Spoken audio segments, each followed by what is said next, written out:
Ya, Assalamualaikum warahmatullahi wabarakatuh. Waalaikumsalam Waalaikumsalam warahmatullahi warahmatullahi wabarakatuh. wabarakatuh. Baik, terima kasih.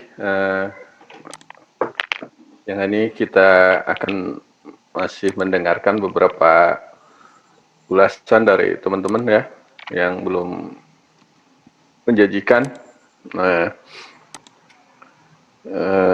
nanti waktunya supaya kebagian semua, jadi jangan terlalu lama ya.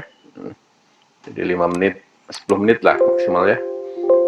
Kemudian karena minggu depan sudah Pak Yunus, jadi saya ingatkan kembali nanti eh, apa bahan yang sudah Anda presentasikan atau sudah Anda tayangkan ini nanti dilengkapi lagi masukan-masukannya, dibuat dalam format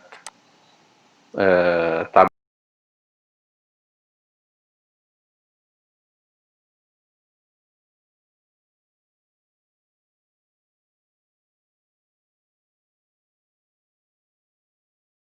yang ada di buku itu kita harus telan bulat-bulat dan kita sampaikan kepada siswa.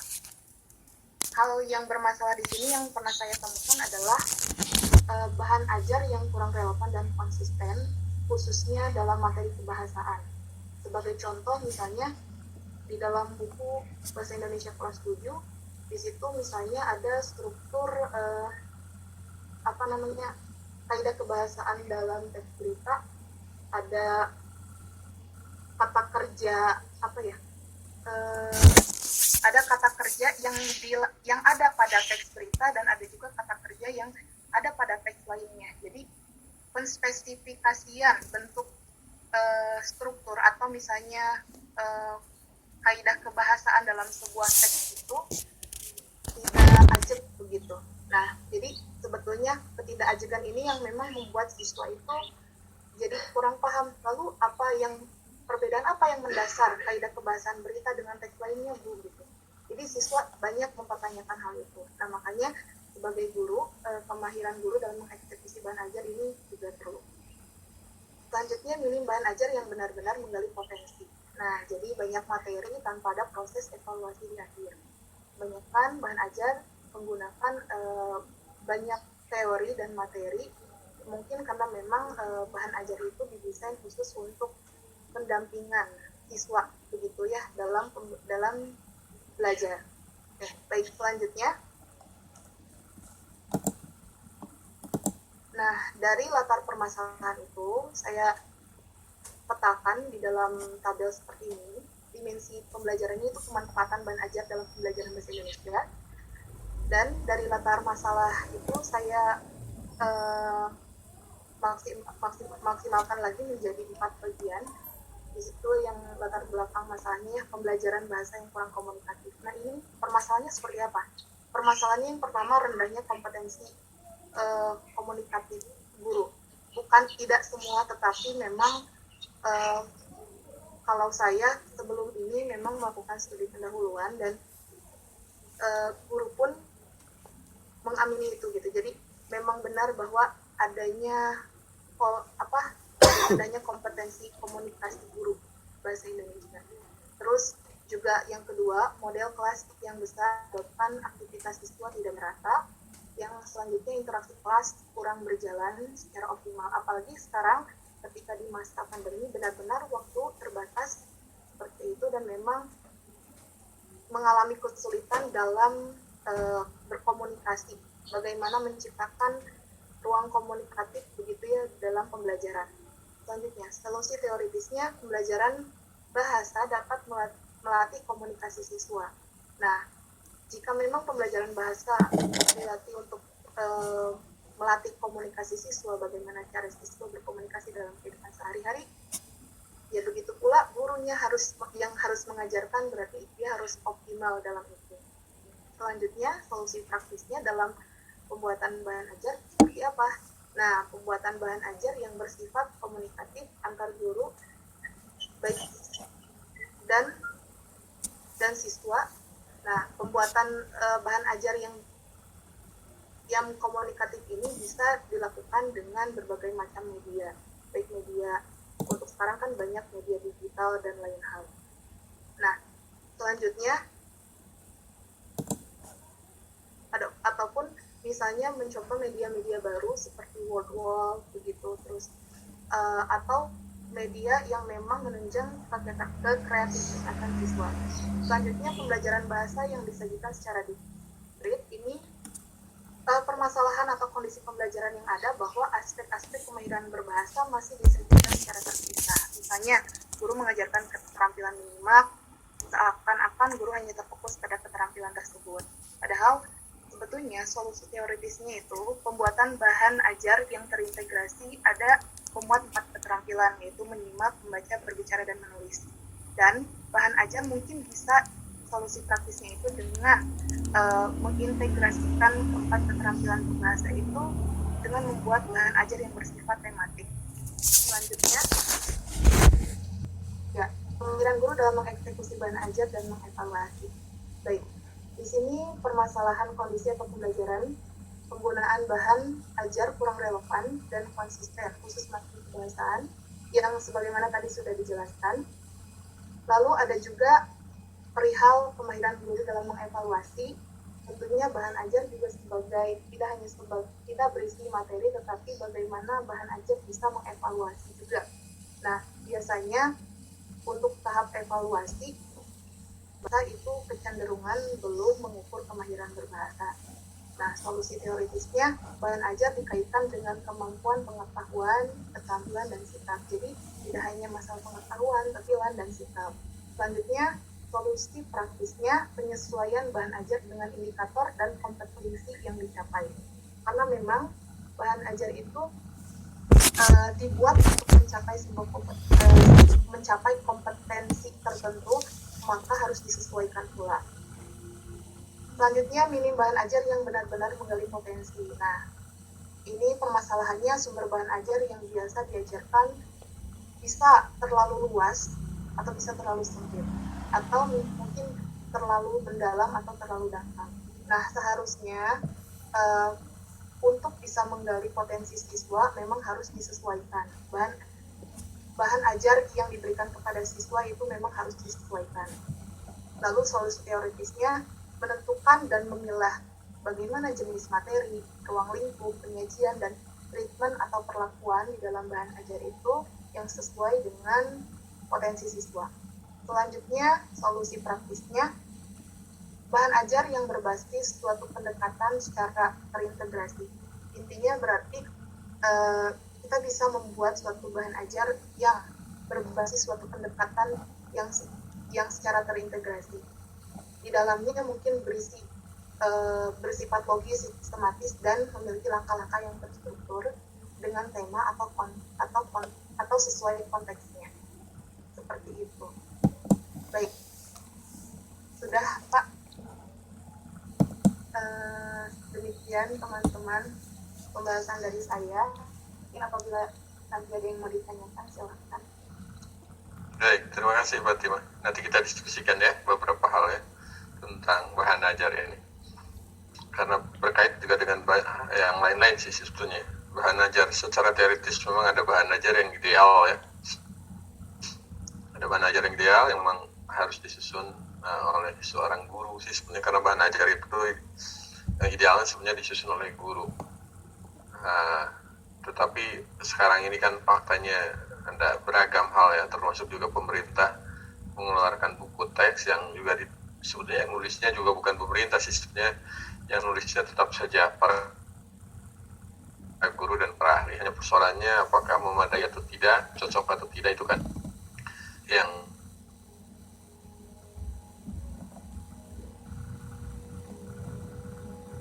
bermasalah. Fatimah, kalau Anda mengajar di sekolah?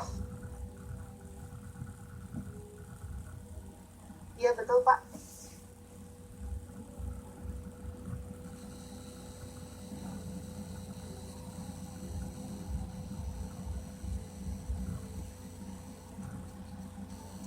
Baik. Berikutnya siapa? Saya ada? Terdengar? Dengar Pak. Terdengar. Baik. Berikutnya siapa, teman-teman? Saya Pak, boleh? Oh, oke. Siap. Oh ya, Lutfi ya. Ayo silakan Lutfi. Oke, sebentar Pak. Sebutnya Dila ya. Iya, Bapak.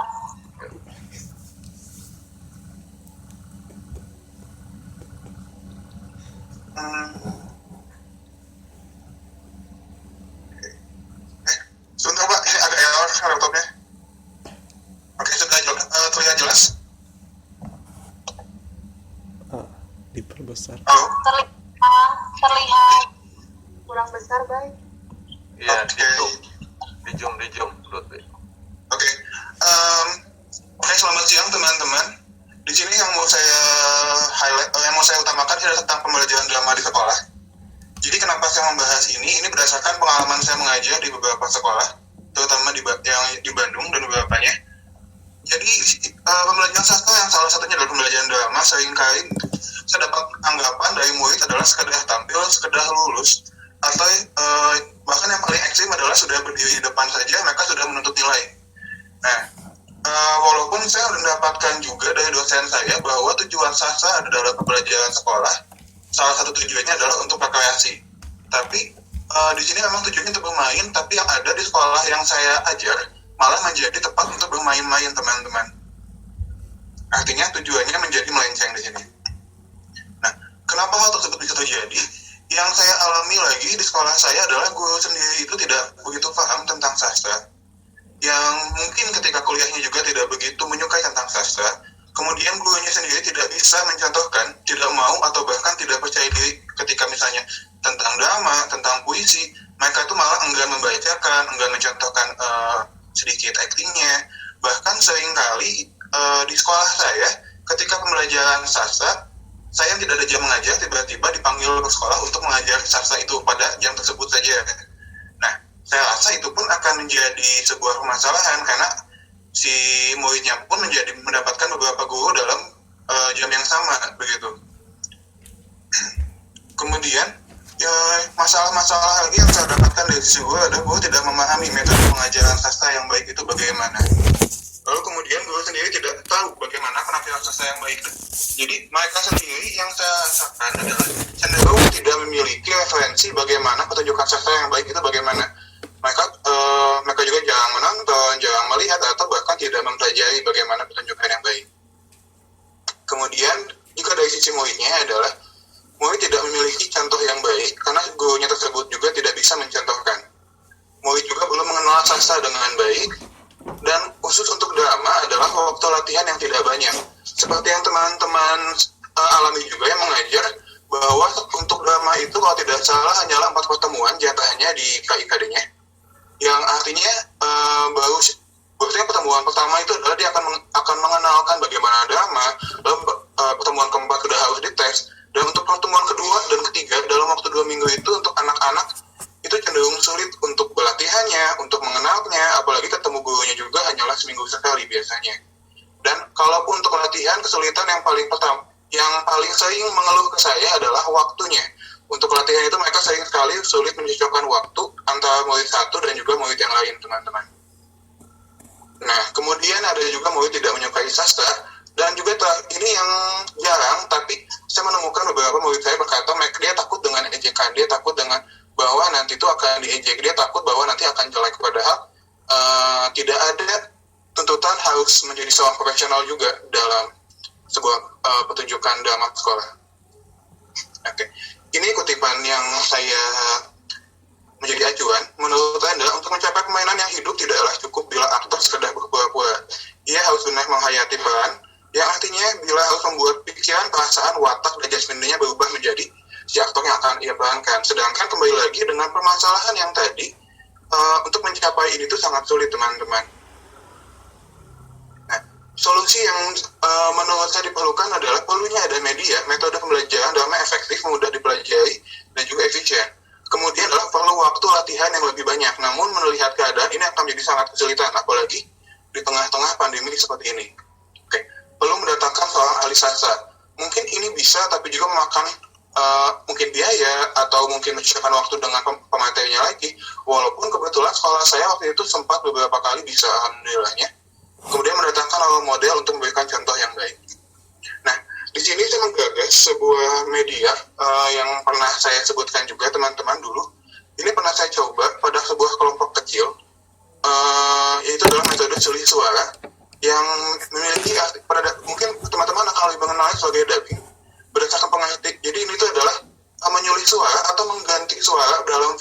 teman-teman. Kenapa saya menyarankan selisih suara? Karena saya ingin film ini sebagai sebuah stimulus pada anak-anak untuk memberikan contoh.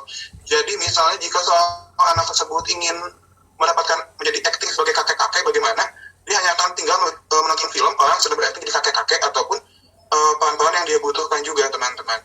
Ditambah ini juga film itu sudah menjadi sebuah paket lengkap, di mana kita akan melihat bagaimana suasana, motif pelaku, bagaimana cara acting. Nah, dan si murid itu diminta untuk meniru bagaimana si tokoh-tokoh tersebut, teman-teman. Oke. Dan ini saya sandingkan dengan model simulasi yang sekali lagi berfungsi sebagai stimulus. Jadi simulasi ini dalam artian dia memberikan sebuah gambaran hidup, membuat gambaran bagaimana sebuah sekitarnya atau bagaimana si karakter itu diperankan, lingkungan si karakter itu akan lebih mudah ditanggapi. Karena jika kita untuk murid apalagi yang tidak menyukai dengan waktu yang hanya 4 pertemuan, untuk mendapatkan stimulus-stimulus tersebut akan sangat kesulitan, begitu.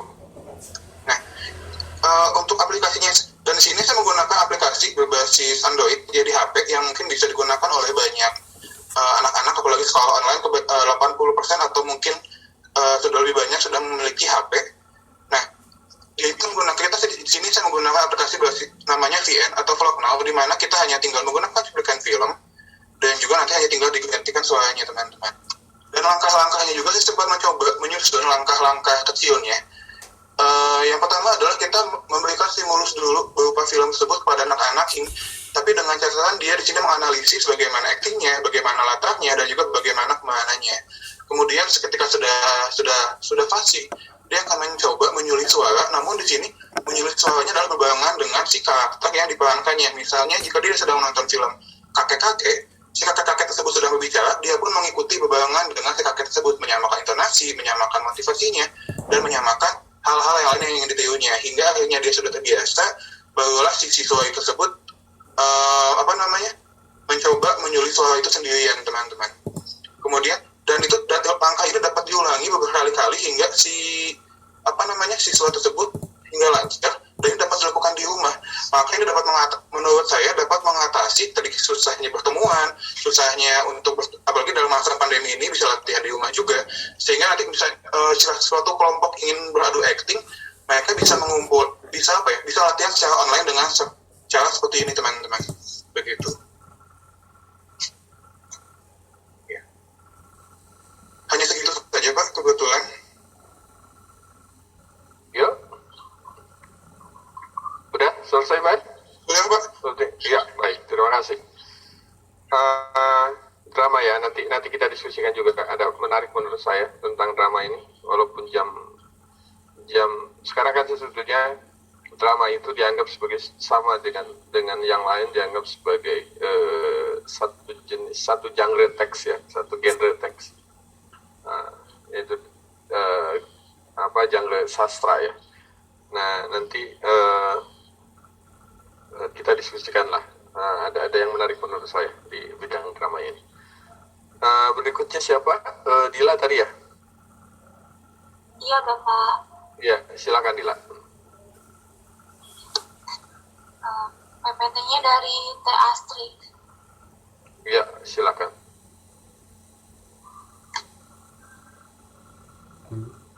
Baik, bismillahirrahmanirrahim. Assalamualaikum warahmatullahi wabarakatuh. Saya Dila Erlina Afriliani. Pada kesempatan kali ini akan menjelaskan hasil analisis saya mengenai problematik pembelajaran bahasa Indonesia dalam kegiatan belajar mengajar menulis teks kitab ini. Keterampilan menulis dipandang sulit dan kompleks oleh peserta didik. Menulis membutuhkan proses kreativitas, pengetahuan, keterampilan, teknik, dan latihan secara berulang. Sejalan dengan pendapat Gatne dan Dix dalam Cahyani tahun 2016 menjelaskan bahwa menulis merupakan suatu keterampilan kognitif, diantaranya ada kegiatan memahami, mengetahui, dan memersepsikan yang kompleks, yang menghendaki suatu strategi kognitif yang tepat, keterampilan intelektual, informasi verbal, maupun motivasi yang tepat. Selain itu, menurut Semi tahun 2007 menjelaskan bahwa menulis merupakan suatu proses memindahkan gagasan atau ide ke dalam lambang-lambang tulisan. Oleh karena itu, gagasan atau ide merupakan hal yang pokok agar seseorang dapat menulis. Ketika membicarakan problematik pembelajaran, penyebab dari permasalahan itu sendiri tidak hanya berasal dari peserta didik, melainkan ada faktor lain yaitu dari pendidik. Kegiatan belajar mengajar dapat mencapai keberhasilan karena adanya kerjasama antara pendidik yang mengajar dan peserta didik yang belajar. Oleh karena itu, pendidik dan peserta didik harus bersinergi dengan baik. Melihat ada peta masalah yang sudah saya buat, masalah pertama yang ditemukan dalam pembelajaran menulis itu, yang pertama rendahnya motivasi peserta didik dalam pembelajaran menulis. Latar masalahnya, peserta didik kurang menyukai kegiatan belajar mengajar menulis. Hal ini dapat terjadi karena faktor internal dan faktor eksternal. Faktor internal itu dengan kurang minat terhadap kegiatan menulis atau merasa bosan ketika belajar. Minat belajarnya sudah kurang. Lalu faktor eksternalnya itu bisa berasal dari pendidik atau sarana prasarana. Pendidik kurang memotivasi peserta didik dalam kegiatan belajar mengajar, keterampilan menulis karena kurangnya kompetensi pendidik dalam menyampaikan materi tentang sastra. Lalu poin kedua yaitu peserta didik kesulitan mengembangkan ide atau gagasan ke dalam sebuah tulisan. Latar masalahnya, peserta didik merasa kesulitan dalam mengungkapkan ide dan gagasan karena membuat sebuah tulisan cerita pendek melibatkan beberapa hal seperti daya imajinasi, kreativitas, dan pengembangan ide tulisan yang menarik. Hal itu diperkuat oleh hasil penelitian yang dilakukan oleh Meila Sari pada tahun 2018. Dia menjelaskan bahwa 60% peserta didik sulit untuk mengungkapkan ide dan gagasan yang ada dalam pikirannya ke dalam sebuah tulisan. Sehingga dibutuhkan formula belajar yang tepat dapat menumbuhkan atau membangkitkan daya imajinasi dan kreativitas peserta didik yang dibutuhkan ketika kegiatan belajar menulis cerita pendek. Lalu yang ketiga yaitu pendidik kurang melakukan inovasi dalam pembelajaran menulis dan rendahnya peran pendidik dalam membina peserta didik agar terampil menulis.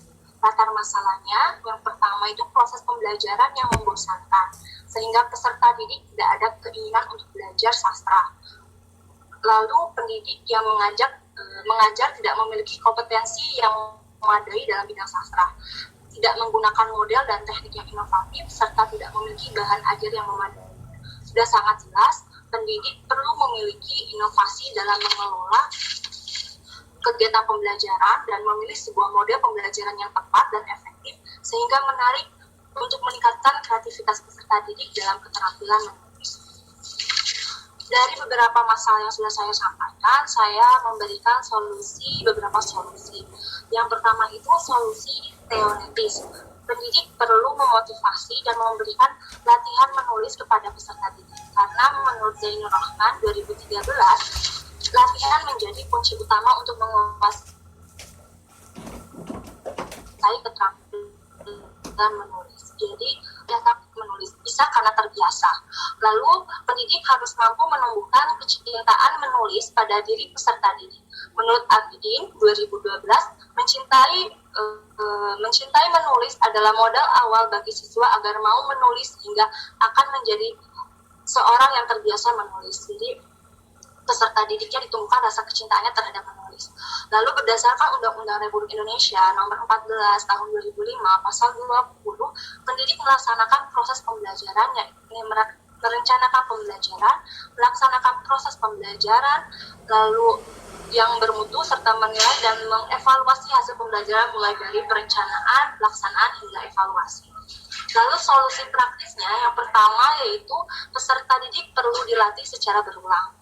Lalu pendidik harus pandai dalam memotivasi peserta didik. Yang ketiga, pendidik harus mampu menyusun, menyelenggarakan, dan menilai program pengajaran. Yang keempat, pendidik harus mampu memadukan model pembelajaran dan teknik pembelajaran yang dapat menciptakan proses pembelajaran yang efektif, kreatif, dan menyenangkan. Baik dan buruk suatu teknik pembelajaran sangat ditentukan oleh kemampuan pendidik. Seperti yang sudah saya jelaskan di awal, pada penelitian yang akan saya lakukan itu, saya fokus kepada pendidiknya.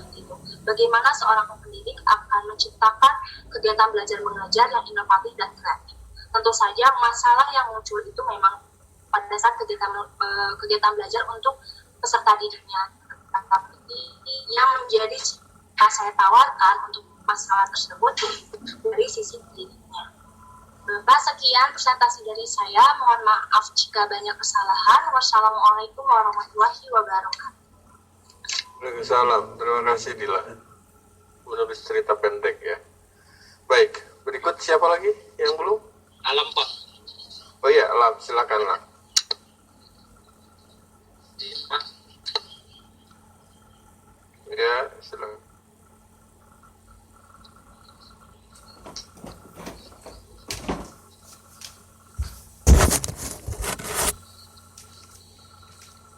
Assalamualaikum warahmatullahi wabarakatuh. Waalaikumsalam warahmatullahi Jadi, wabarakatuh. adapun judul yang saya ambil yaitu kajian struktur upacara adat Mandailing sebagai bahan ajar pembelajaran sastra bermuatan kearifan lokal di SMA. Kenapa saya tertarik mengambil nilai-nilai karakter? Karena zaman sekarang ini perlu dipupuk kembali karakter siswa agar lebih baik lagi. Bisa saja di dalam tradisi lisan banyak nilai-nilai yang dapat diambil, khususnya nilai-nilai karakter. Kearifan lokal. Kearifan lokal merupakan bagian dari budaya suatu masyarakat yang tidak dapat dipisahkan dari bahasa masyarakat itu sendiri. Kearifan lokal ataupun yang disebut dengan local wisdom biasanya diwariskan secara turun-temurun dari satu generasi ke generasi melalui cerita dari mulut ke mulut.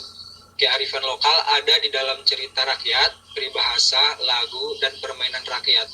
Kearifan lokal sebagai suatu pengetahuan yang ditemukan oleh masyarakat lokal tertentu melalui kumpulan pengalaman dalam mencoba dan diintegrasikan dengan pemahaman terhadap budaya dan keadaan alam suatu tempat.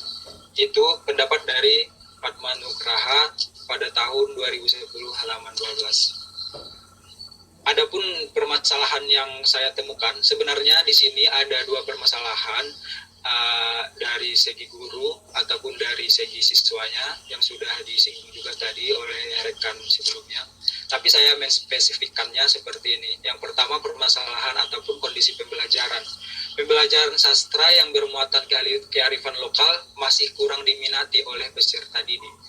Kira-kira kenapa di peserta didik kurang meminati yang bermuatan kearifan lokal? Salah satu faktor yang menyebabkan kurang diminatinya tradisi lisan, khususnya tradisi bermuatan kearifan lokal oleh peserta didik karena dianggap ketinggalan zaman ataupun kuno, dia malu seperti itu. Kemudian adapun solusi teoritisnya, menurut Karyadi pada tahun 2007 mengartikan inovasi sebagai proses adaptasi ide, praktek, atau objek baru secara keseluruhan untuk digunakan di kelas oleh guru. Itu pendapat Karyadi. Adapun solusi praktisnya, agar lebih diakrabi para peserta didik, pendidik perlu mengadaptasi terlebih dahulu bahasa pada karya sastra. Nah, seperti yang dibilang tadi, karena kearifan lokal itu masih berbahasa daerah seperti itu dengan tingkat pemahaman para siswa. Permasalahan ataupun kondisi selanjutnya, minimnya pengetahuan peserta didik terhadap nilai-nilai budaya yang ada dalam suatu daerah tertentu. Nah, ini berarti dari segi faktor siswa. Latar masalahnya, belum tepatnya pendekatan yang diberikan pendidik kepada peserta didik. Mungkin bisa saja kenapa belum tepat, karena gurunya mungkin guru sastranya belum mengetahui pendekatan apa yang cocok untuk diajarkan kepada guru itu, kepada siswa itu. Adapun solusi teoritisnya, yang agar tujuan pembelajaran sastra ataupun kearifan lokal tercapai, diperlukan pendekatan yang tepat sehingga sastra itu memiliki posisi yang kuat di tengah-tengah masyarakatnya. Itu saya kutip dari Esten pada tahun 1999 halaman 34. Terdapat beberapa pendekatan pengajaran sastra seharusnya, antara lain pendekatan moral, pendekatan estetika dan stylistika, resepsi, dan tidak terkecuali pula dengan hermeneutika sebagai ilmu tafsir teks. Itu saya kutip dari pendapat Sumaryono pada tahun 1993 halaman 28. Nah, apa solusi praktisnya? Solusi praktisnya, pendidik melakukan pendekatan yang paling dikuasai guru sastra. Dia mengajarkan apa yang dia kuasai berdasarkan pendekatan yang paling dikuasai guru sastra itu tadi, dan pendekatan yang paling sesuai dengan keadaan siswanya. Yang kedua, perlu mempertimbangkan segi didaktis kedekatannya dengan siswa dan cara membelajarkannya. Mungkin itu saja yang dapat saya sampaikan terkait kajian struktur dan nilai-nilai karakter dalam tradisi lisan acara adat Mandailing. Saya kembalikan kepada Bapak untuk teman selanjutnya. Terima kasih. Ya, terima kasih Alam. Ya, Pak. Sama-sama, Pak.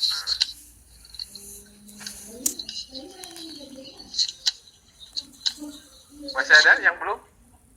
Saya, Pak. Apri ya? Iya. Ya, silakan. PPT-nya minta tolong Teh Astri.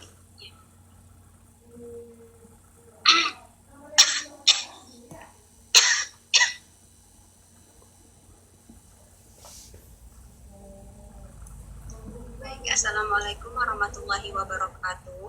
Waalaikumsalam warahmatullahi wabarakatuh. Di sini saya akan membahas tentang permasalahan dalam Dah. keterampilan eksplanasi.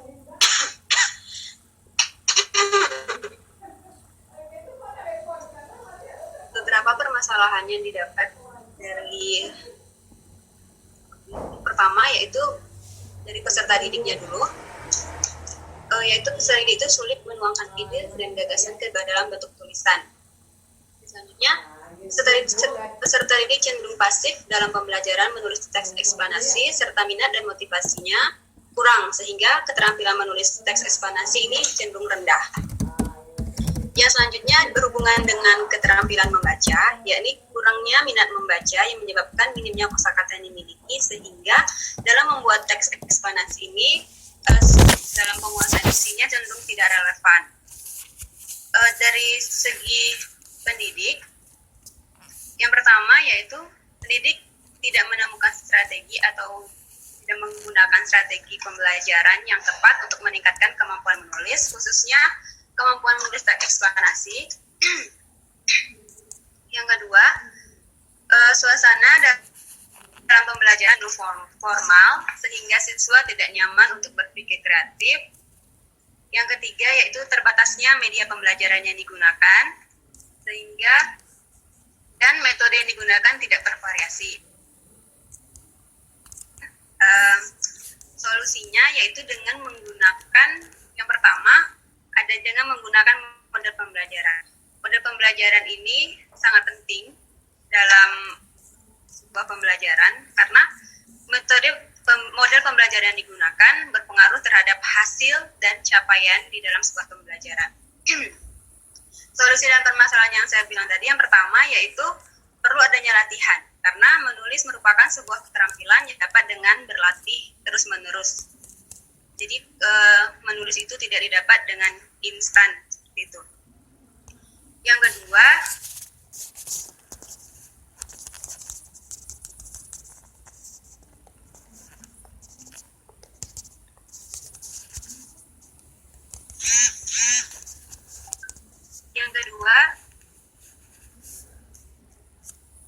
tingguan yang berpengaruh terhadap keterampilan menulis seperti yang saya bilang sebelumnya. Yang ketiga ini adalah menggunakan model pembelajaran yang dapat meningkatkan keterampilan menulis. Nah, solusi yang ditawarkan sini adalah menggunakan model pembelajaran, yaitu model pembelajaran brain writing. Brain writing ini bertujuan untuk membentuk dan menumbuhkan ide-ide secara tertulis. Ada beberapa siswa yang terkadang tidak dapat menyampaikan idenya secara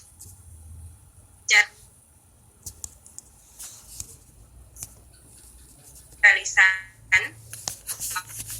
Oleh karena itu, dengan adanya itu penggunaan media yang menimbulkan kreativitas dan minat peserta. Ada dua prinsip yang penting yang harus diingat dalam melakukan model pembelajaran brain writing. Yang pertama yaitu jangan memikirkan apakah ide yang dihasilkan itu benar atau salah. Yang penting dalam proses adalah pengumpulan kaitan dengan topik. Yang kedua, terjadinya tumpang tindih ide dianggap sebagai suatu yang wajar karena memang belum menggunakan model pembelajaran brain writing ini. Guru memotivasi siswa bahwa menulis itu tidak ada yang salah. Menulis itu adalah sebuah proses yang harus dilatih sehingga nantinya akan menghasilkan sebuah tulisan yang indah dan bagus. Latihan menjadi kunci utama untuk dapat menguasai keterampilan menulis. Nah, jadi dari beberapa permasalahan dan solusi yang saya jelaskan, menggunakan brainwriting, tetapi saya melakukan yaitu dengan pengembangan model brainwriting berbantuan media webtoon terhadap keterampilan menulis teks eksplanasi siswa.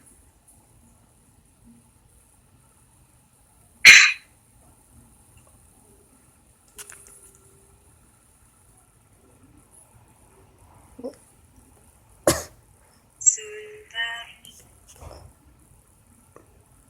Nah, proses brainwriting ini adalah secara tidak sadar atau tidak sadar kita telah melakukan proses berpikir yang dimiliki seseorang. Jadi proses berpikir itu dilakukan secara berkesinambungan sehingga rangkaian proses ini dapat menghasilkan ide-ide yang lebih menarik daripada ide awalnya. Sekian dari saya. Terima kasih. Wassalamualaikum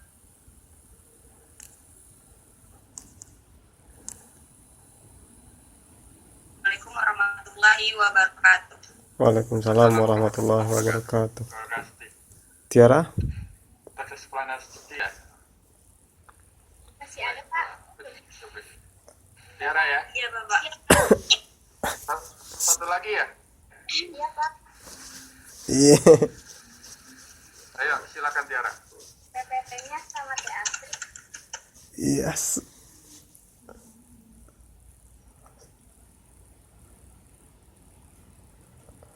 Menulis naskah. Assalamualaikum warahmatullahi wabarakatuh.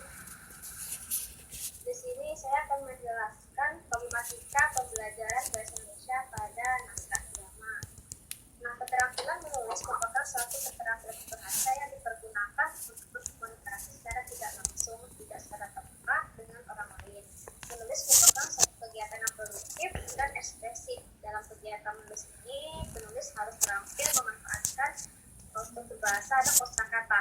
Keterampilan ini tidak akan datang secara otomatis, tapi harus melalui latihan dan praktik yang baik. Itu problematika pembelajaran yang ada problematikanya itu menulis naskah drama. Nah, permasalahannya itu ada pertama minat belajar peserta didik dalam keterampilan menulis masih rendah. Nah, karena media yang digunakan pendidik dalam pembelajaran menulis masih kurang variatif sehingga membuat siswa kurang termotivasi dalam kegiatan pembelajaran. Solusinya yaitu pendidik bisa menumbuhkan kebiasaan membaca pada peserta didik. Nah, yang kedua, pendidik tidak boleh membatasi imajinasi siswa dalam membuat sebuah tulisan. Yang ketiga, juga pendidik bisa memfasilitasi peserta didik dengan media menulis. Secara solusi praktisnya, pendidik perlu menerapkan model dan strategi pembelajaran untuk meningkatkan keterampilan menulis peserta didik. Nah, yang kedua, permasalahannya yaitu peserta didik sulit menentukan tema dalam menulis naskah drama karena kekurangan informasi yang didapatkan oleh peserta didik.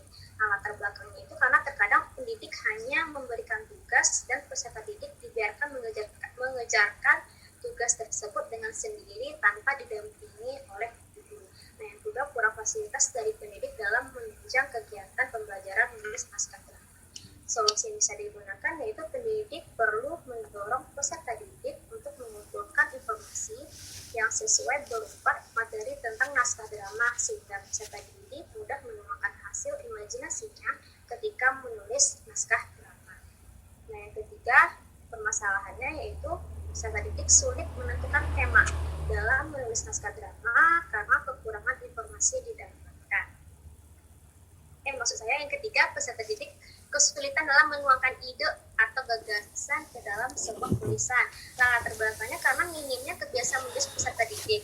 Yang kedua, kurangnya minat baca peserta didik. Nah, pendidik harus memimpin peserta didik dalam kegiatan menulis. Menurut Tarigan, mengungkapkan keterampilan menulis ini tidak akan datang secara otomatis, tapi harus melalui latihan dan praktik yang banyak dan teratur.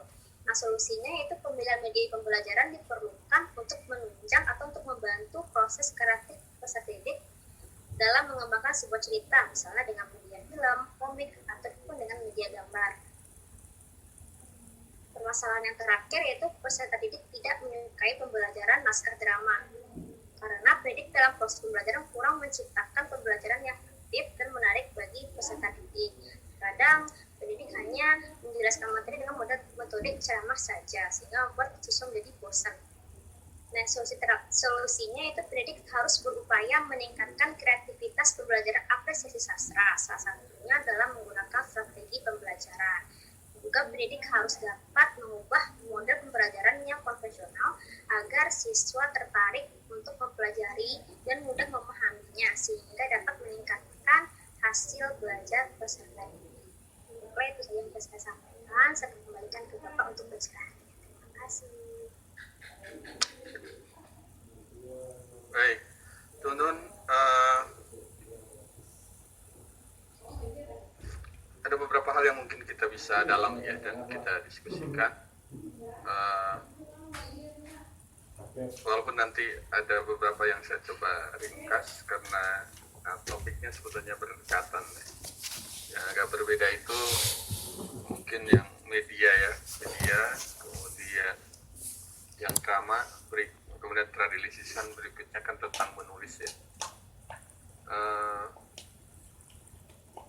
Saya mau mulai dulu dengan media ya. Tadi disampaikan oleh kawan Anda ya tentang media ini, Fatimah ya. Bahan ajar Pak ya.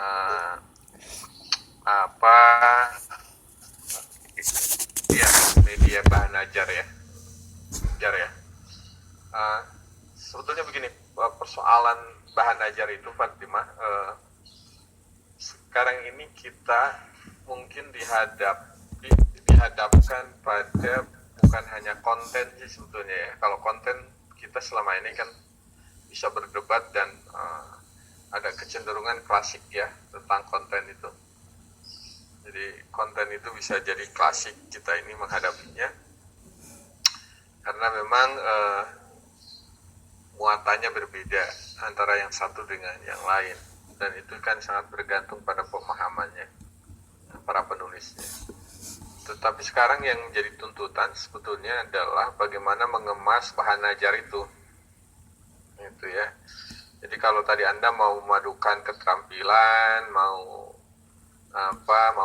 membuat bagaimana agar media bahan ajar itu lebih komunikatif misalnya ya antara guru dengan itu kan sangat bergantung pada media bahan ajar yang mau Anda susun.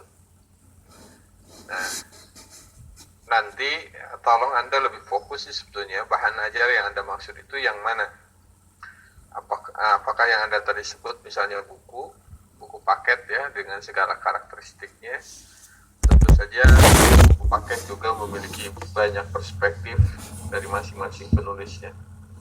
Tetapi bahwa cerita buku paket sekarang itu misalnya cerita buku paket yang berisi 4 keterampilan sekarang sudah tidak ada yang memadukan itu sebetulnya ya, karena kurikulum kita mau berorientasi bukan pada 4 keterampilan pembelajaran. Kalau kurikulumnya kurikulum 2007 misalnya ya lebih pada bagaimana kompetensi keterampilan berbahasa. Sekarang kan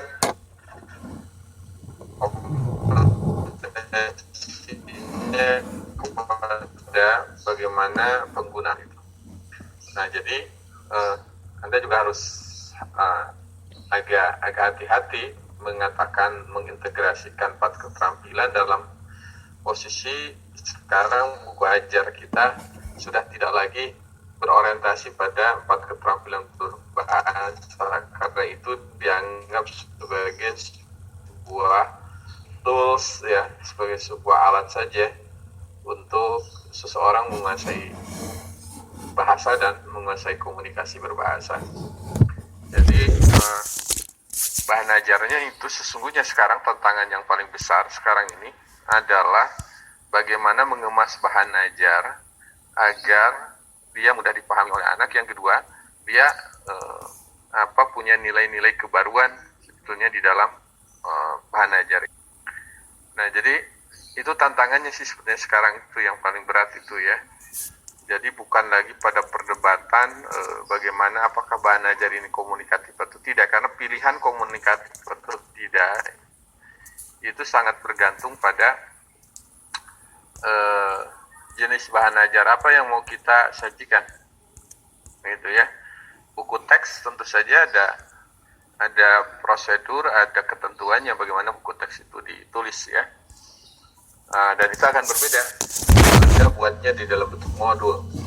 Kalau Anda ingin ada bahan ajar yang memandu anak untuk belajar dari mulai awal sampai akhir dan bagaimana evaluasinya, ya Anda harus buat modul, gitu ya, bahan ajarnya, jenis bahan ajarnya. Kalau buku teks mau tidak mau harus mengembangkan materi juga di dalamnya, karena namanya juga buku teks. Jadi yang betul-betul memandu itu sebetulnya adalah bahan ajar yang dalam bentuk modul. Nah, modul buku teks itu juga sudah relatif sudah saya menyebutnya mungkin bukan kadaluarsa ya, sudah terlalu banyak gitu ya. Dan mungkin kalau tesis Anda menghasilkan modul, menghasilkan buku, sebetulnya itu sudah tidak baru lagi sekarang itu. Sekarang itu mau tidak mau Anda harus mengakrabkan bahan ajar ini dengan teknologi, ya.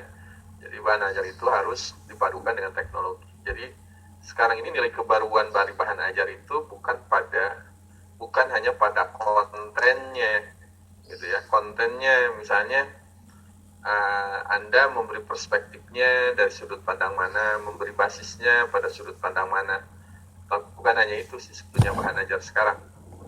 Ya, tetapi juga bagaimana Anda menyajikannya, apakah melibatkan teknologi atau tidak, kan itu.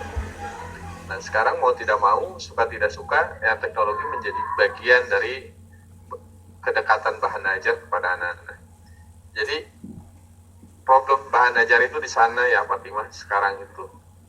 Jadi bukan lagi pada pembicaraan apakah terintegrasi atau tidak 4 keterampilan berbahasa, apakah komunikatif atau tidak, itu mungkin cerita ketika kita masih menjadikan bahan ajar berbasis keterampilan di dalam buku paket. Sekarang kan sudah tidak ada lagi. Termasuk juga kebahasaan.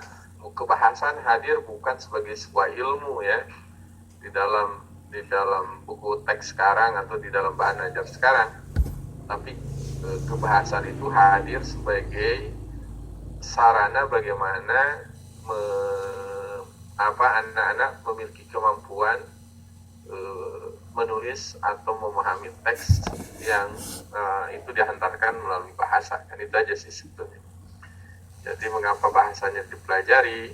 Kebahasaannya dipelajari karena memang untuk memahami sebuah teks harus ada pengetahuan lah ya, walaupun tidak dalam kerangka teori kebahasaan, tetapi pengetahuan dan pemahaman kebahasaan yang baik. Itu tentang bahan ajar ya. Jadi Anda coba cari bahan ajar yang menurut Anda punya nilai-nilai kebaruan ya, baik secara isi maupun secara penyajian, gitu ya. Sehingga nanti Anda bisa memiliki bahan ajar yang betul-betul memang belum ada ya, sentuhannya berbeda gitu saya dengan bahan ajar yang ada sekarang. Jadi interaktifnya seperti apa itu juga harus dirumuskan ya. Jadi kalau Anda pernah dapat SMS ada yang mengirim di grup WA misalnya untuk saving nomor, kemudian ketika menuliskan topik atau tema tentang sebuah itu ya, yang Al-Quran itu ya, pernah mungkin di antara Anda ada yang pernah menulis itu. Jadi ketika ketika Anda menuliskan beberapa tema, kemudian keluar ayat Al-Qur'annya misalnya ya, itu adalah bagian dari satu proses kreatif yang memang hadir sekarang itu. Nah, mungkin maksud saya untuk bisa menghasilkan bahan ajar yang interaktif dengan berbasis pada media, Anda harus coba belajar berkolaborasi dengan teman-teman yang memahami IT ya, gitu ya. Jadi karena tidak mungkin kalau kita minus IT ya, bahan ajar kita tidak lebih dari buku ya, tidak lebih dari modul, atau tidak lebih dari sesuatu yang serba tertulis saja dalam bentuk cetak. Baik. Kemudian drama, sebenarnya ini juga menarik ya, Lutfi ya, tentang drama ini. Saya sih sebetulnya melihatnya ada peluang begini, Lutfi ya. Dari teman-teman, ini bukan hanya untuk Lutfi, tapi untuk kita semua. Dari semua skill yang ada di dalam bahasa ya, yang tadi misalnya menulis, sastra, drama, dan lain-lain, tentu saja setiap kita ini tidak bisa semua keterampilannya itu kita kuasai ya di dalam diri kita. Saya jujur saja tidak banyak menulis karya-karya sastra. Dulu saja waktu mahasiswa saya sempat nulis cerpen gitu ya, dan beberapa cerpen sempat saya tulis. Tapi setelah itu kiblat saya atau arah keilmuan saya tidak di dunia sastra misalnya. Tetapi tetap saja ada yang harus kita dalami, dan itu juga harus kita buktikan keahlian kita di bidang itu gitu ya. Nah, teman-teman, selain memang kita harus memahami dan menguasai banyak ilmu lah ya di dalam bidang bahasa, tentu saja alangkah baiknya kalau di antara kita memiliki satu kemampuan di bidang bahasa ini. Gitu. Misalnya tadi, kalau Lutfi kalau Anda senang drama, ya itu harus jadi skill Anda juga terlebih dahulu. Ya, harus jadi skill Anda. Siapa tahu misalnya di antara Anda ada yang jadi sutradara, ada yang menjadi penulis naskah drama, misalnya gitu ya. Nah, itu baru jadi skill. Nah, Anda mungkin tidak nulis cerpen, mungkin tidak menulis cerpen, dan Anda bukan seorang cerpenis. Anda mungkin tidak menulis puisi gitu ya. Dan Anda bukan seorang penyair. Tetapi Anda bisa menulis naskah drama misalnya. Jadi tetap saja ada satu sisi yang bisa kita kuatkan kepada anak-anak kita tentang sosok kita. Begitu. Jadi kalau Anda tidak nulis cerpen, tidak nulis drama, tidak nulis puisi, mungkin di antara Anda adalah penulis artikel ilmiah populer, penulis buku misalnya ya. Itu adalah bagian yang sesungguhnya menjadi penguat ketika Anda masuk di dalam dunia pembelajaran bahasa. Kita tidak bisa ahli semua, teman-teman. Sama sebagai dosen juga saya tidak ahli dalam semua bidang. Kita hanya bagian kecil-kecil saja yang kita dalami, dan itu menjadi keterampilan yang kita terus-menerus perbaiki. Nah, jadi Anda juga saya harapkan begitu sih sebetulnya ya. Jadi Anda memiliki satu keterampilan dan itu menjadi kekuatan. Betapapun jamnya misalnya drama itu di sekolah sedikit ya. Tetapi kalau itu menjadi skill di Anda, menjadi sesuatu yang memang menjadi bukan pertaruhan lah, menjadi satu kebanggaan di dalam diri Anda, itu juga akan berimbas pada anak-anak kita. Mereka akan senang kalau diajari oleh guru-guru yang selain dia mengajarkan bahasa secara umum, tapi dia memiliki bobot tersendiri misalnya di dalam drama. Jadi sangat senang anak-anak itu akan tahu gurunya itu adalah seorang pemain teater misalnya, gurunya itu seorang penulis skenario gitu ya, atau gurunya itu seorang sutradara misalnya. Itu akan berbeda lah teman-teman di kelas itu. Beda juga sama saja dengan ketika tahu gurunya itu seorang penyair, gurunya itu seorang penulis artikel di koran misalnya, atau gurunya itu sebagai seorang novelis misalnya ya, atau cerpenis, itu akan berbeda. Nah, itu yang menurut saya Anda juga harus raih, teman-teman, sedapat mungkin. Dicoba salah satu dari sekian banyak skill atau keterampilan yang ada di dalam bahasa dan Anda sudah pelajari sejak Anda S1, itu satu persatu atau salah satunya harus berwujud di dalam diri kita. Dan itu yang akan membuat anak-anak kita punya kebanggaan. Mungkin Anda juga sama lah, walaupun Anda mahasiswa S2, kalau Anda berhadapan dengan dosen di PASA yang suka menulis buku dengan yang tidak, kan beda ya rasanya. Gitu ya. Beda nilai kebanggaannya. Mungkin walaupun Anda tidak mengatakan, para dosen, ya saya menyadari itu semua. Ya, kalau saya berhadapan dengan para mahasiswa tetapi kita tidak pernah berkarya apa-apa, dengan seorang dosen yang punya karya, ya, menulis buku, dikenal sebagai seorang penulis, itu akan berbeda. Teman-teman juga rasa dan kebanggaannya menjadi berbeda. Itu yang pertama ya, Lutfi ya, yang harus dibangun. Jadi saya senang sih sebenarnya kalau Anda punya atensi terhadap drama, dan itu harus berwujud di dalam skill Anda. Apakah Anda menjadi penulis skenario misalnya ya, skenario drama, Anda menjadi penulis skenario film, karena itu juga beda. Anda menjadi, syukur-syukur misalnya kalau Anda lanjut menjadi, Anda pelajari itu ilmu tentang kesutradaraan misalnya ya, Anda ya, sekarang kan sebetulnya untuk bisa membuat film kan tidak harus panggung besar ya. YouTube bisa menjadi media kita. Bisa jadi film-film pendek itu ditayangkan di YouTube dan itu menjadi lahan bagi Anda sih sebetulnya. Gitu.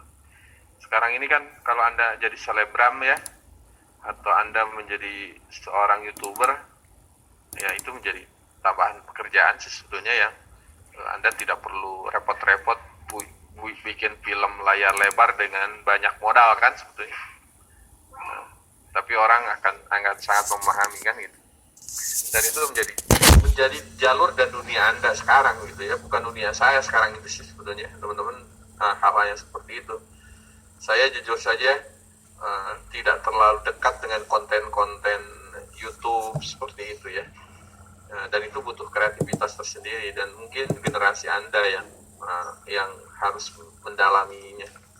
Saya hanya mendorong saja sih, supaya Anda juga punya atensi dan punya value yang baik ketika memasuki media-media seperti itu.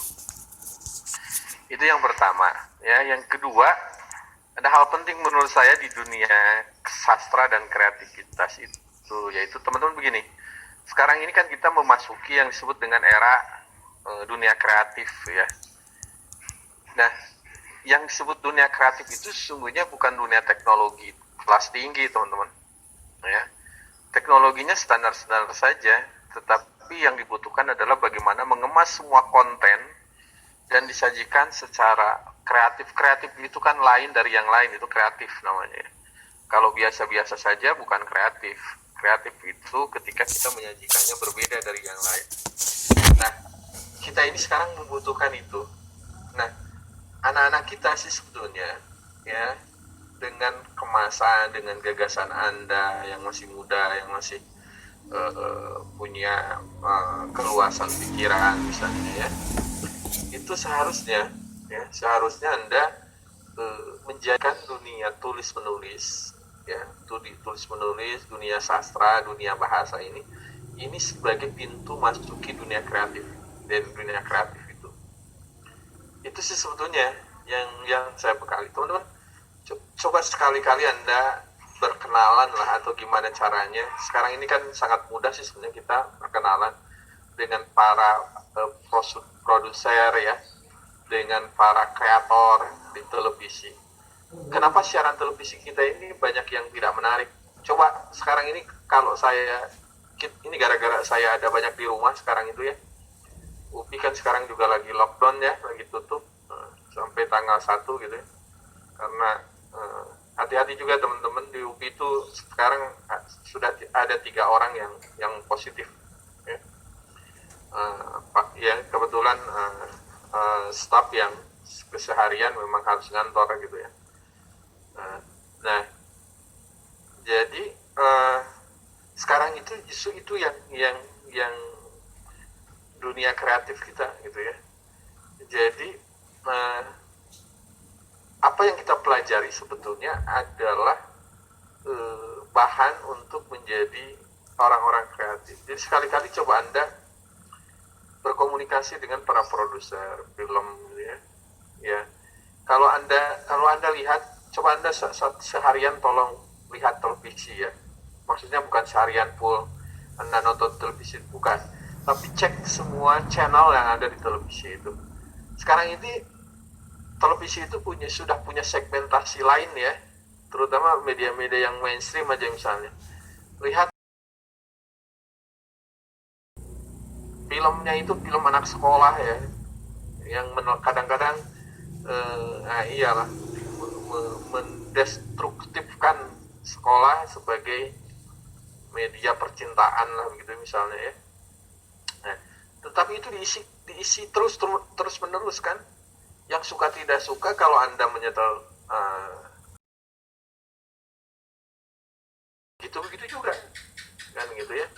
Itu film-film anak muda gitu, ya, mungkin di usia Anda gitu, ya.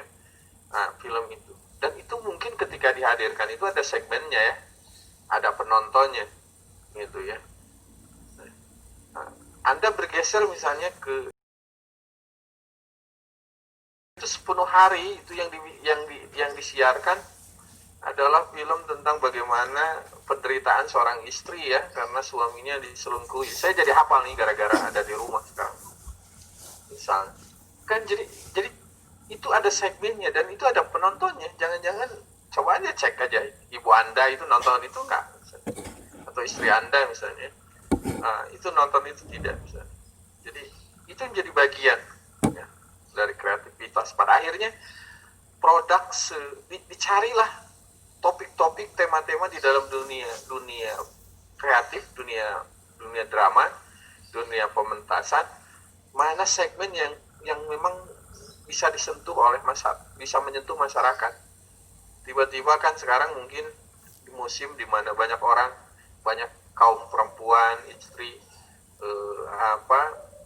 ya diselingkuhi, ya dibuat menderita misalkan, muncullah acara yang dari pagi sampai sore sampai malam, bahkan itu yang kayak begitu aja muter kan begitu.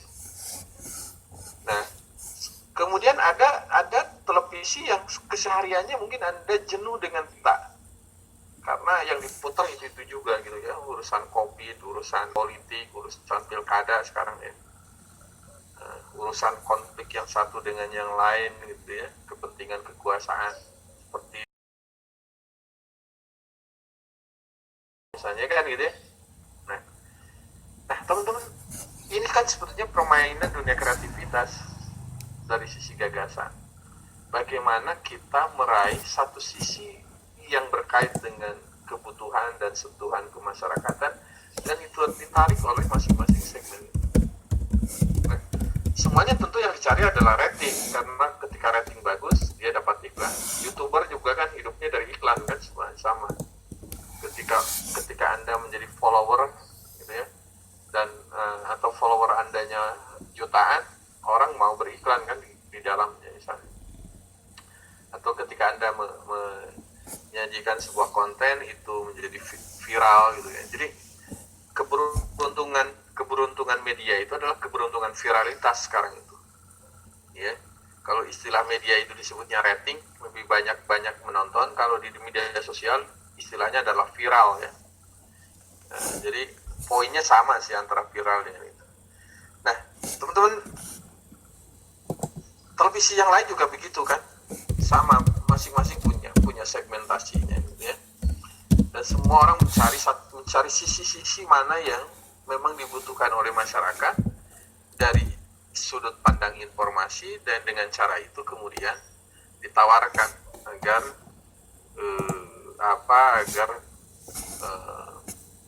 ya ada proses kreatif yang bisa dijual. Nah, jadi yang kedua, Lutfi, saya sih sebenarnya berharap coba arahkan gitu, ya, semua keterampilan sastra, jadi bukan sekedar ini angkatan berapa begitu, ya. Kalau Hairil Anwar itu angkatan berapa, bagi saya jujur aja mau disebut angkatan berapa juga nggak penting lah.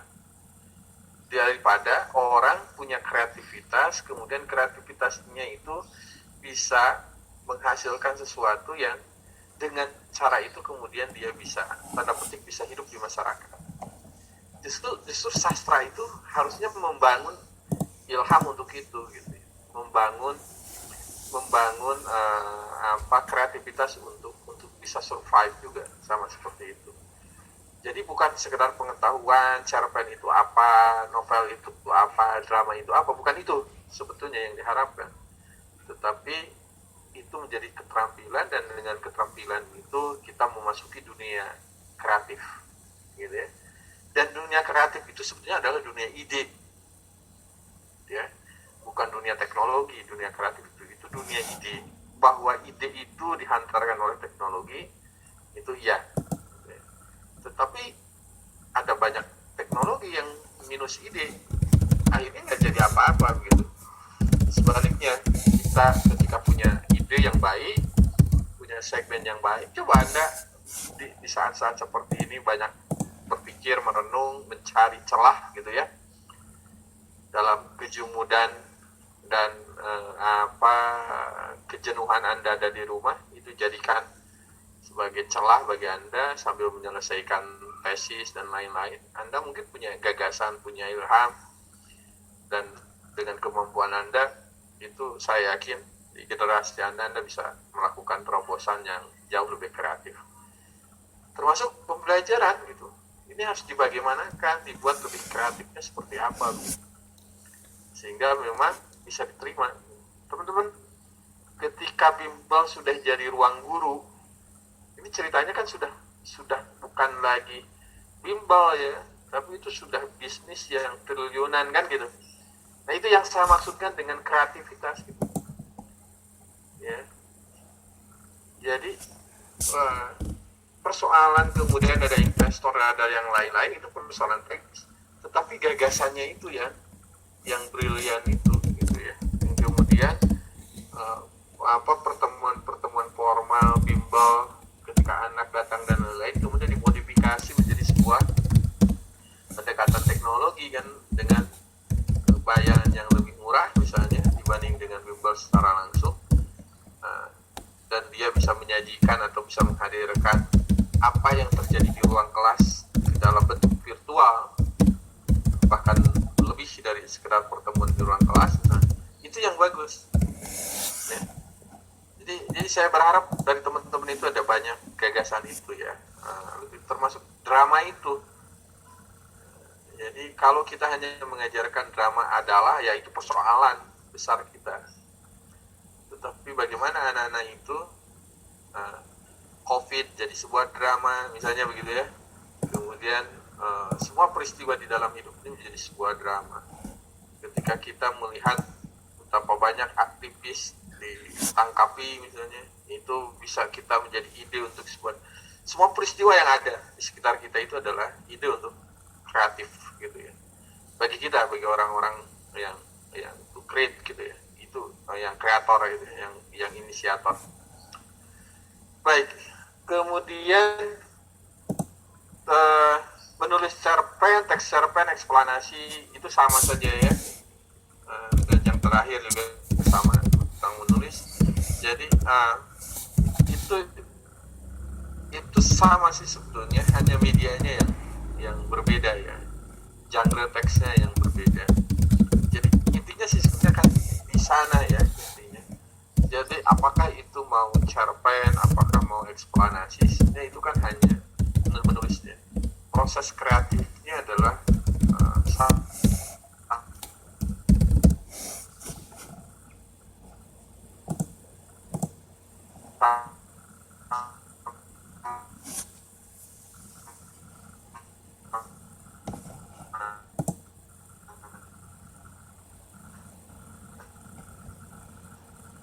sebetulnya teman-teman, Anda tinggal melihat karakteristik jenisnya genre, ya mau tidak mau dia harus dihadapkan pada satu pengalaman tertentu gitu ya teman-teman.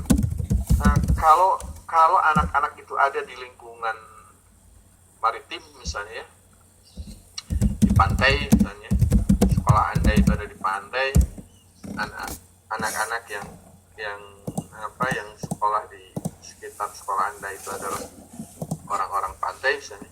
Kemudian oleh Anda disuruh membuat cerpen yang temanya tentang perjalanan naik pesawat misalnya. Itu mereka nggak akan terbayang, ya. Mereka tidak akan terbayang, gitu ya. Sama ketika saya kapannya sudah agak lama saya diskusi dengan guru-guru di Pangkal Pinang, teman-teman, ya di Pangkal Pinang. Kemudian kalau guru-guru itu diperkenalkan kepada mereka, misalnya bagaimana perjalanan darat naik kereta api, itu mereka tidak melek, teman-teman. Anak-anak itu di daerah Pangkal Pinang, Kepulauan Riau itu ya, Kafri gitu ya. Kenapa? Karena mereka jauh lebih kenal dengan pesawat. Jadi mereka tidak tahu itu kereta api itu kayak gimana ya. Karena tidak ada. Nah, jadi dekatkan. Jadi jenis teks itu kan sebetulnya adalah bagaimana kita mendekatkan apa yang hendak ditulis dengan varian teks itu dalam dunia anak-anak. Itu kuncinya di sana, teman-teman. Jadi kalau eksplanasi ya banyaklah anak-anak itu bawa ke suasana dan peristiwa yang memang bisa diangkat menjadi tulisan, ya. Jadi jangan juga dipersempit, jangan disebut peristiwa itu kalau ada banjir baru peristiwa, kalau ada kebakaran baru peristiwa, kalau ada tanah longsor baru peristiwa. Bukan hanya itu, teman-teman, itu bagian kecil saja. Dan Anda mungkin jauh lebih berbahaya membawa anak-anak pada peristiwa-peristiwa begitu ya. Dan secara fisik gitu ya. Jadi bawalah pada peristiwa-peristiwa yang memang dalam perspektif sosial mereka, dalam perspektif budaya mereka, itu mereka memiliki penilaian terhadap peristiwa itu secara lebih bijak, lebih baik. Gitu ya. Saya pernah memberikan beberapa contoh ya kemarin misalnya, teman-teman. Jadi kalau Anda misalnya mau mengajarkan karakter itu ya, tadi ada yang tradisi lisan misalnya ya, bagaimana cara mengajarkan karakter pada anak.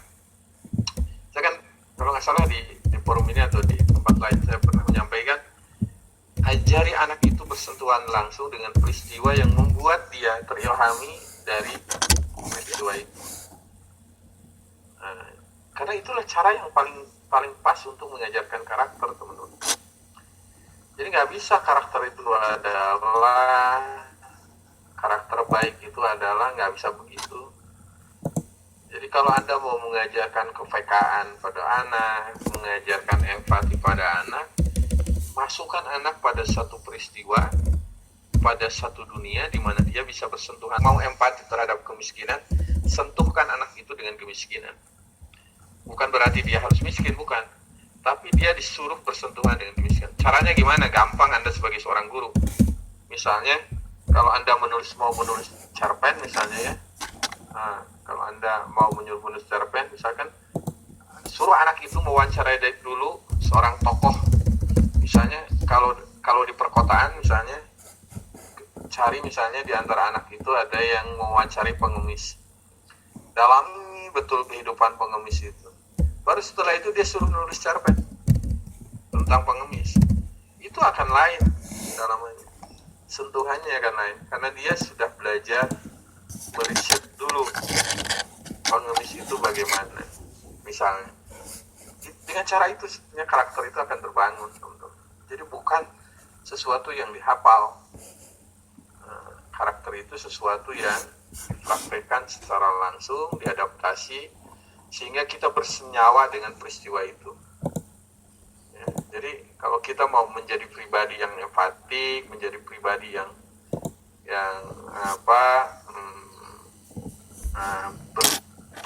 PK terhadap peristiwa sosial, caranya adalah begitu. Libatkan diri kita atau anak kita atau siapapun terhadap peristiwa itu. Dengan sendirinya kita akan menjadi bagian dari peristiwa itu. Jadi kalau Anda ingin berempati pada orang miskin tetapi Anda makannya tidak lesehan, misalnya tidak di kaki lima, makanya tidak pernah bareng dengan orang-orang kecil, tidak selalu makan di restoran besar, itu nggak akan ada. Empati itu hanya bualan kita saja, hanya cerita kita saja, gitu ya. Jadi faktanya kan nggak begitu. Jadi yang ada kan itu hanya kampanye sesaat saja, gitu ya. Setelah itu dunianya berbalik kembali 180 derajat. Tradisi lisan juga begitu ya. Jadi tradisi lisan juga sih sebetulnya adalah bagian yang memang harus dicari kebaruannya. Ya. Jadi kebaruannya itu alam seperti apa itu membangun tradisi lisan itu. Jadi dia bukan hanya bercerita tentang strukturnya, karena struktur itu kan sebuah teori yang hanya ada di ruang-ruang kelas.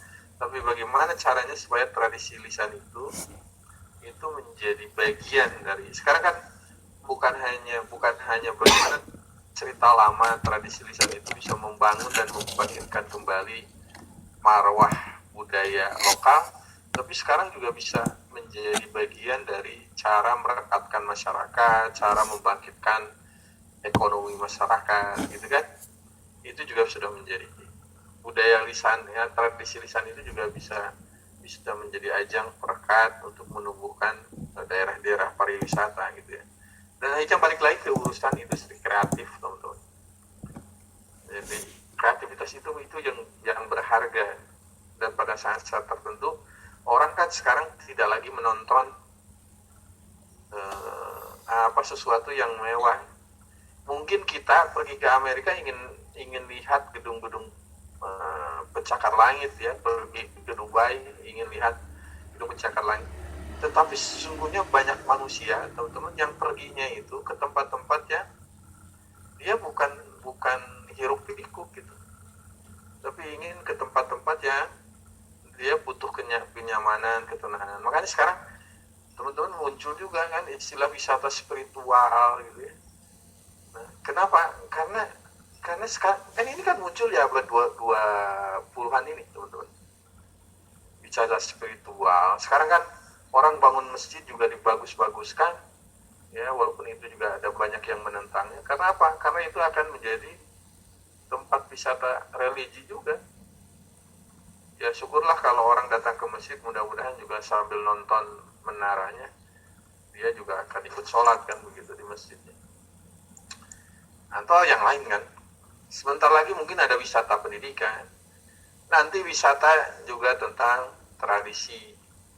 Itu kan sekarang yang dicari orang. Hati-hati sekarang ini teman-teman, manusia ini bergerak dari arah yang serba rasional. Mungkin ketika rasionalitas ini sudah pada titik puncaknya, orang akan kembali lagi ke wilayah-wilayah spiritual, gitu ya. Sekarang Anda aja kan, coba Anda rasionalisasi tentang pandemi COVID ini. Sudah 7 bulan kita kan, 8 bulan dihantui terus. Ujung-ujungnya apa yang kita lakukan kan? Kita kan hanya di atas ketakutan, di atas berbagai ikhtiar manusiawi yang secara rasional, yang itu ujung-ujungnya kan kita tetap saja menyerahkan diri pada Tuhan kan. Ya.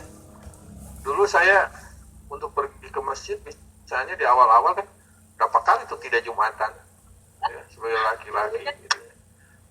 Nah, tapi setelah ternyata 2 kali 3 kali tidak Jumatan misalnya, dan itu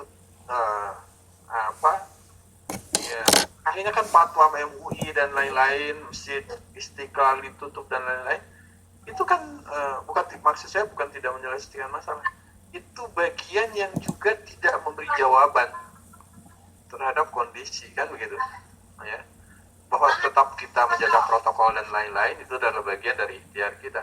Tetapi akhirnya kan keberanian kita untuk kemudian melihat sisi lain yang lebih spiritualis gitu ya dari kondisi yang ada ini, itu adalah sesuatu yang bagi orang-orang yang beragama itu menjadi bagian kan.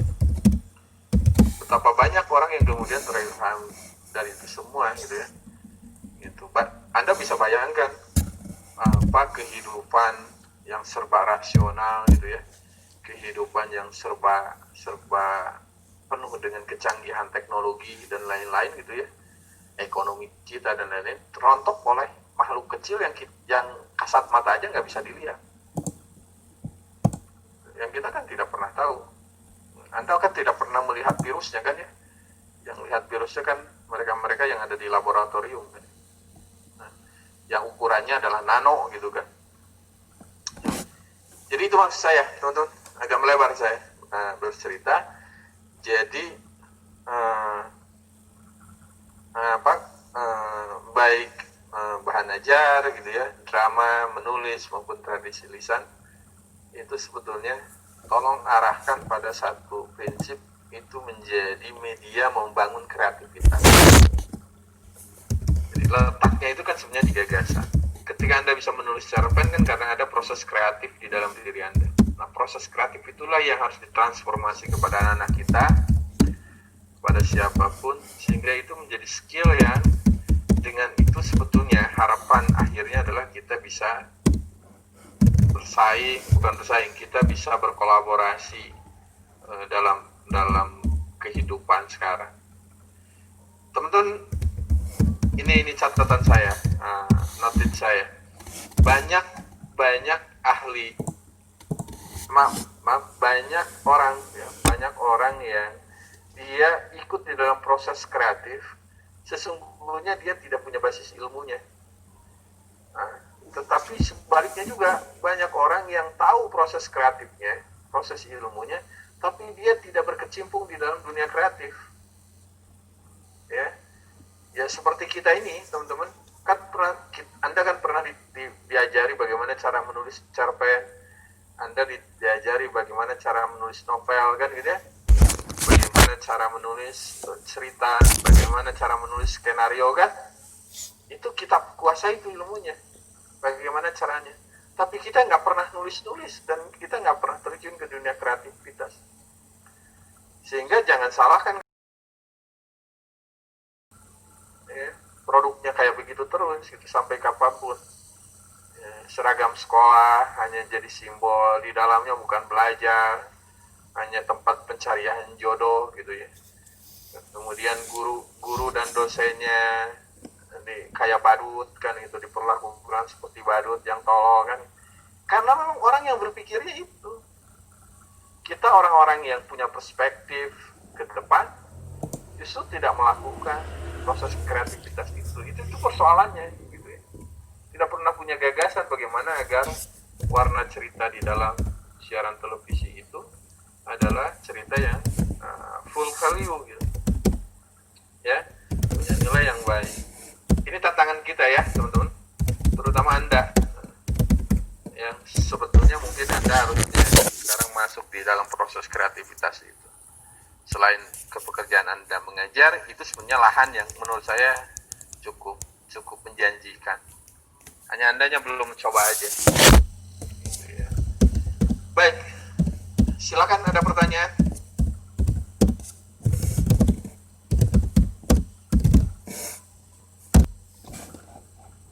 Teman-teman, ada pertanyaan? 5 menit lagi lah.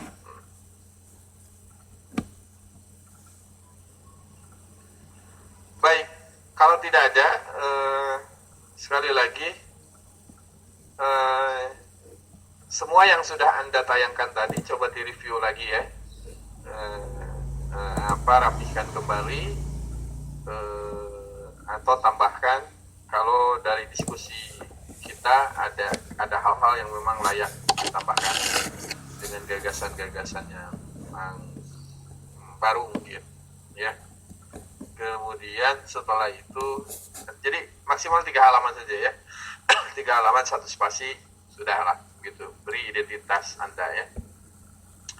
Kemudian nanti kumpulkan di ketua kelas Buyung, kemudian nanti minggu depan ya Buyung ya, minggu depan itu dikumpul ke saya ya. Jadi maksimal supaya maksud saya, karena ini akan jadi nilai UTS Anda ya, Jadi saya tidak akan memberikan UTS tertulis lain. Jadi ini saja. Nanti nilai UKS-nya dari Pak Yunus ya. Nanti kita padukan kedua nilai itu sehingga nanti menjadi nilai Anda. Minggu depan Anda dengan Pak Yunus ya, mulai minggu depan. Walaupun sebetulnya kalau ada hal yang harus Anda diskusikan dengan saya juga masih bisa Anda hubungi atau bisa diskusi, atau kapan-kapan kalau saya harus hadir di Zoom juga selain Pak Yunus boleh-boleh saja, beritahu aja lah di grup ya. Kalau ada yang harus ditanyakan dan lain-lain. Baik, itu ada yang ditanyakan?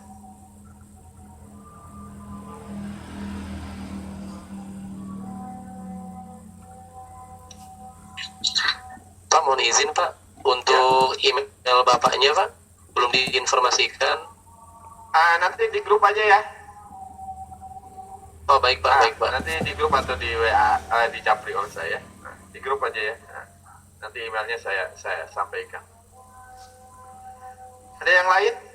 Lutfi, ada yang disampaikan? Cukup Pak. Cukup ya. Baik, kalau tidak ada kita akhiri ya teman-teman ya pertemuan siang hari ini. Terima kasih. Mudah-mudahan studi Anda cepat selesai ya. Semester 3 proposalnya selesai semester ini. Kemudian Anda tinggal 1 semester selesaikan. Cari yang paling available ya. Paling mungkin ya. Cari yang paling mungkin untuk nulis tesis pada suasana seperti ini. Karena kalau dengar cerita para akademi, teman-teman, kita ini masih akan relatif lama menghadapi COVID ini. Bahkan puncaknya itu, hitungan para akademi, mudah-mudahan ini salah ya. Saya juga agak terkejut gitu mendengar hitungan-hitungannya. Itu Desember 2021 itu baru puncaknya tuh. Jadi ini sesuatu yang harus kita siasati ya teman-teman, gitu ya. Jadi ya mudah-mudahan itu salah sih informasi itu, tetapi kita juga tidak tahu gitu, karena ini kan berkait dengan pola pergerakan manusia. Walaupun sekarang mulai bermunculan ya para ahli di bidang kesehatan, kedokteran yang kemudian memberi optimisme kepada kita bahwa virus ini tidak seserem yang digambarkan dan dicitrakan dunia saat ini gitu ya. Tapi apapun kita tetap harus jaga diri lah ya. Kita harus tetap jaga diri, tetap jalani dengan semua protokol ya, karena itu bagian dari ikhtiar kita sih sebetulnya. Mudah-mudahan kita sehat terus ya teman-teman ya, dan selamat menyelesaikan studi ya, semester 3 semester 4. Jangan ditunda dulu ya. Jadi jangan Anda merasa semester 3 selesai kemudian sudah merasa selesai kuliah. Pasca sarjana itu bukan pertemuannya kuliah itu, tapi nulis tesisnya ya. Jadi kuliah itu tesisnya. Karena banyak yang sudah selesai semester 3 kemudian tesisnya ditinggal, digantung, disertasinya digantung, tahu-tahu tahun ke-7 itu S3. Itu banyak. Saya punya 3 bimbingan sampai sekarang juga nggak kelar-kelar karena mereka semester 3 belum merasa selesai. Jadi jangan ditunda dulu ya, jangan cari yang ideal dalam suasana tidak ideal gitu ya. Jadi pilih yang paling ideal dalam suasana yang tidak ideal ini ya. Pilih yang paling memungkinkan dalam suasana yang ideal, yang tidak ideal ini ya. Jadi tesis yang baik itu ini catat baik-baik ya, tesis yang baik itu adalah yang selesai gitu ya, bukan yang macam-macam itu. Jadi tesis yang baik itu yang selesai. Jadi upayakan agar yang Anda pilih, yang Anda niatkan itu bisa diselesaikan. Jadi itu yang available itu yang paling mungkin Anda bisa selesaikan. Jadi jangan nunggu nunggu nanti aja. Allah memberikan rezekinya sampai sekarang begini, jalani yang ini, selesaikan dengan cara suasana ini. Besok, lusa, dan lain-lain Anda punya kesempatan untuk S2 lagi, kesempatan untuk S3, itu cerita berikutnya lah, ya. Oke, jangan digantung dan jangan ditunggukan. Baik, terima kasih. Assalamualaikum warahmatullahi wabarakatuh. Waalaikumsalam warahmatullahi wabarakatuh. Terima kasih Bapak. Terima kasih Ya, Pak. sama-sama. Saya permisi ya. Ya, Terima Bapak. kasih, Pak. Nah.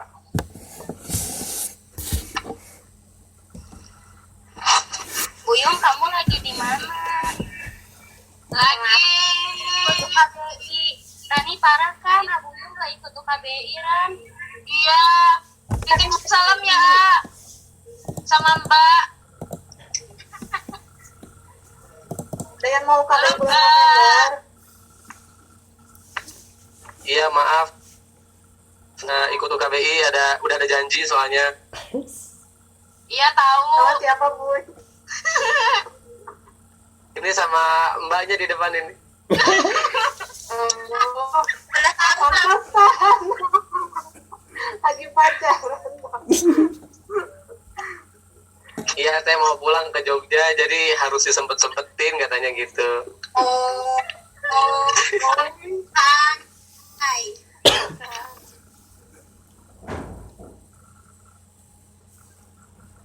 Ayo kita sekarang praktis. Ayo, mangga. Ayo. Yo, ya. Assalamualaikum. Sehat semuanya.